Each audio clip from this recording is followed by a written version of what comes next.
The new EFL season has just kicked off, but immediately things aren't looking rosy for the EFL's new television deal, which has come into effect this season. For those that don't know, Sky Sports now own EFL rights, lock, stock and barrel, paying just shy of £1 billion for the privilege. The new deal sees more games broadcast than ever before, with over 1,000 matches being broadcast per season over the next 5 years, including every opening fixture from all the EFL leagues and every Carabao Cup match. Every EFL team will feature more than 20 times, and every championship club will at least feature 24 times. This all sounds good, right? There's no drawbacks. Well, actually, no, there are some drawbacks, and whilst EFL clubs and the organisation itself might get more money in the short term, I'm betting this will turn a lot of people towards less than legitimate ways of watching their teams. First, you have fixtures being moved around in the opening weekend of the EFL season. No game was played at the traditional 3 p.m. Saturday start time. For example, my team is Swindon Town. They were away to Chesterfield on a Friday night. It was even worse for Sunderland supporters, who had a 6-hour journey to Cardiff for a lunchtime kickoff, which meant that they had to set their travel at an obscene 5 a.m, a time around then, for their journey to the Welsh capital. Gone are the days, seemingly, as one Twitter user pointed out, that you could take your child to their game on a Saturday morning and then be in the stadium by 3 p.m. to watch your local club team. What's even more baffling than the decision to move games away from the traditional Saturday 3 p.m. start time is the dumbest decision possible by the EFL to keep the 3 p.m. blackout. Now, if you don't know what the 3 p.m. blackout is, it was designed in the past to stop games from being broadcast at that time on television for fear that attendances would drop and therefore club incomes. This has been proven to be untrue, but if you're moving games away from the 3 p.m. time slot anyway, you're going to affect supporters in a negative way. So actually the effect that you're trying to avoid, you're actually inducing by moving games away. Now, this is turning into a bit of a rant, and will continue to be a rant, because who is the 3 p.m. blackout benefiting at this point?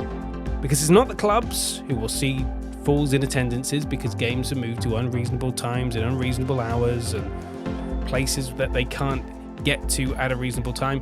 3 p.m. on a Saturday is the perfect time to travel to any destination in the country. Okay, it's a little bit expensive to go to some places than others, but if you're traveling from work at 5 p.m. on a Friday up to Sunderland or, Carlisle United, and if you're basically Plymouth Argyle, from there, they have Sunderland in their league.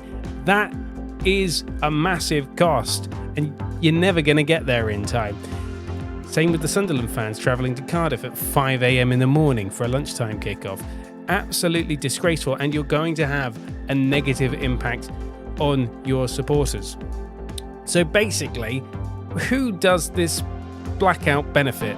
Because it's not the clubs, it's not really the broadcasters.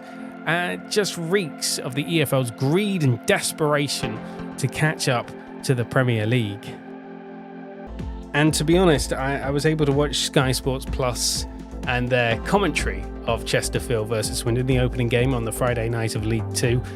To describe their commentary as soulless is an understatement. I'll tell you how it's done. Working in broadcasting, they sat in a booth somewhere in London and received a live feed of the game, and that's how the commentary was done, whereas the old iFollow system used to use local commentary that was at the ground, say BBC Radio Wiltshire's commentary feed, and it actually had passion and purpose behind it.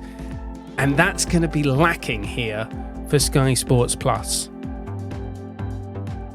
If anything, I'm okay with the idea of Sky Sports Plus, and what I hopefully think many supporters are quite angry about is the EFL's decision to allow more games to be moved to fit with TV broadcasts.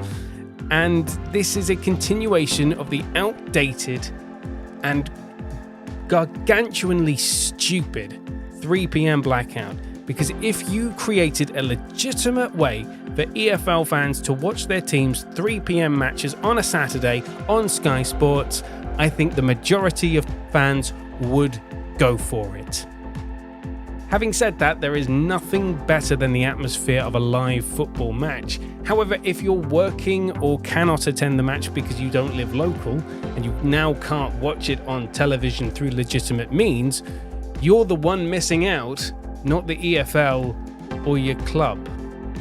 If you like this video, be sure to hit the subscribe button, give it a thumbs up as well, and hit the bell icon to be notified of all our latest videos. Thank you very much for watching. Don't forget to check out our website. It's deadair.media/sport for the latest football news. See you next time.